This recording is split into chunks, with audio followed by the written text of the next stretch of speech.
the safety protocols that we have in place and everybody looking out for each other, we really feel we do a good job of it, but definitely safety is always number one.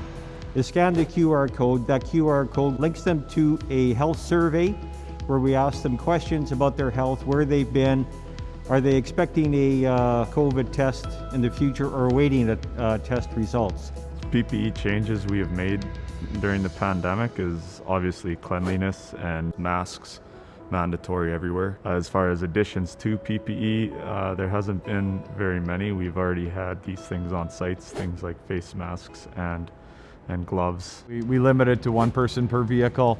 We often do projects out of town where oftentimes our people travel together.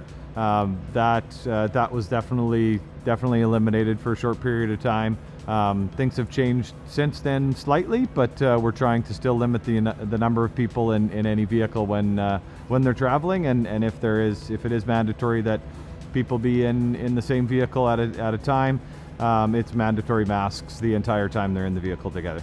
All of our tools are stored in a central location, and how we deal with it is when the tools are brought back to the CCAN where they are stored. It is at that time when they're disinfected before they are placed back into the CCAN. So somebody else going in there knows that when they're taking a tool out, it is sanitized and disinfected and safe for use. We had to adjust our schedule, so we only had so many people allowed on site. As far as ensuring there's a place to wash your hands on site, we already had to have some means to wash hands. We did definitely take it to another level once the pandemic hit. Some of our guys have been very creative. One superintendent on our sites actually created a sink with millwork, and he's used an actual pump system to pressurize and flow water out. Mandatory mask use, obviously, when they're within 6 feet. Toolbox talks, weekly, daily toolbox talks, safety meetings, where we talk a lot about the COVID virus, what we have to do to maintain our distance. The nature of construction is usually having coffee breaks and lunch breaks in a small office trailer type scenario.